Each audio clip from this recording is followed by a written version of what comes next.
Assalamualaikum warahmatullahi wabarakatuh. Saya Kristina, kelas C1 dengan NIM 2481130008. Yang saya hormati Bapak Dosen Asep Hamdani MPD, izinkan saya memaparkan mata kuliah Literasi Digital Kitab Kuning mengenai etika pendidikan Islam yang diambil dari kitab monumental karya Hadratul Syekh Kiai Hasyim Asy'ari, yaitu kitab Ababul Alim wal Muta'alim.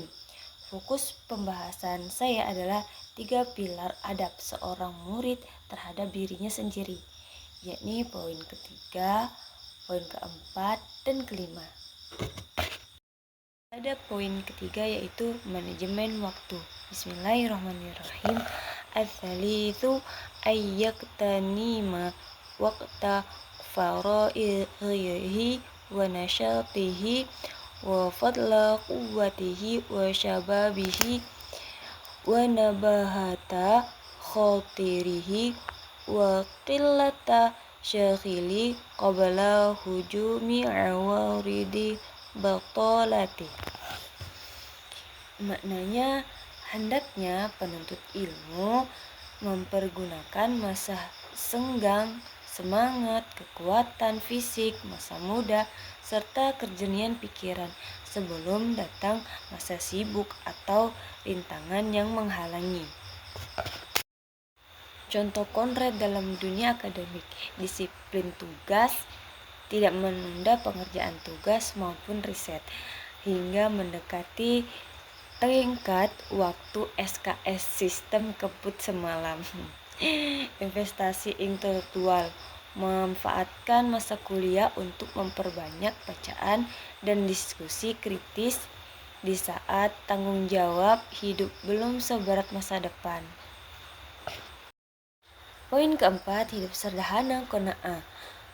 Bismillahirrahmanirrahim. Ar-rabi'u ayyakuna qanit'an bima yasarallahu ta'ala lahu minal quti wal libasi wa jami'i ma yahtaju ilaihi mimma yasduqu alaihi ismul quti.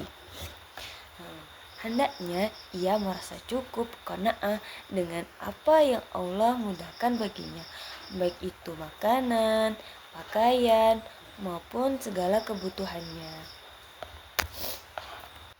Contoh konkret dalam dunia akademik yaitu fokus pada kualitas bukan gengsi, tidak merasa rendah diri jika tidak memiliki gadget terbaru atau punya gaya hidup mewah.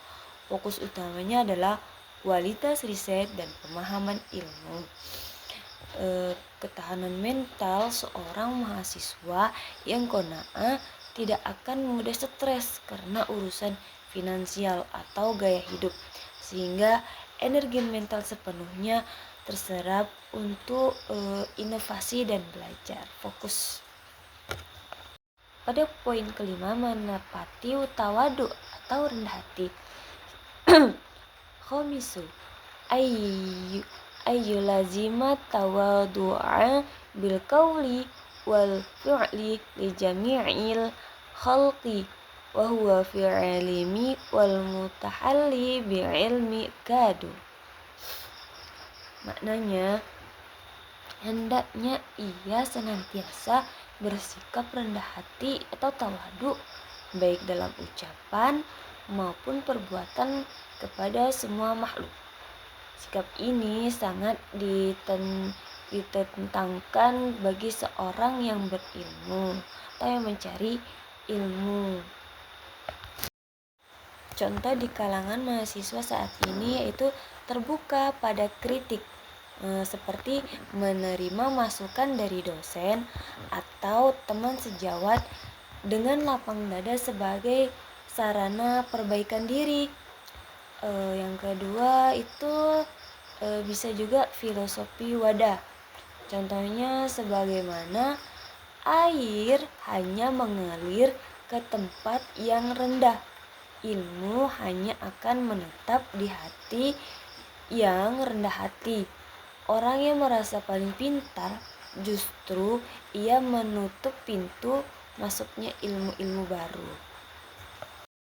Maksudnya, menutup diri dari ilmu baru bukan berarti orang tersebut kehilangan kecerdasannya, tetapi ia kehilangan kemampuan untuk berkembang. Itulah mengapa dalam Islam kita diajarkan untuk menjadi pembelajar seumur hidup, long life learner, dan selalu berdoa, Robbi zidni ilman, ya Allah tambahkan ilmu kepadaku, yang menunjukkan bahwa ilmu tidak akan pernah cukup. Baiklah, pada kesimpulan ini, ketiga adab yang saya sampaikan tadi, kedisiplinan waktu, kesederhanaan, dan kerendahan hati bukanlah sekedar aturan moralitas kuno. Ketiganya adalah syarat agar ilmu tidak hanya berhenti di kepala sebagai hafalan, tetapi meresap ke dalam hati sebagai cahaya. Hadratus Syekh Kiai Hasyim Asy'ari mengingatkan kita bahwa ilmu tanpa adab adalah kesombongan yang tersembunyi. Seorang mahasiswa yang merasa sudah penuh dengan pengetahuan akan kehilangan kemampuannya untuk melihat kebenaran baru.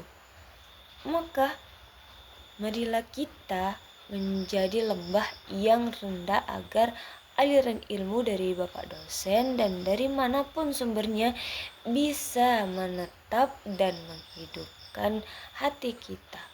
Sebab keberkahan ilmu bukan terletak pada seberapa banyak yang kita hafal, melainkan pada seberapa tawaduknya kita dalam mengamalkannya.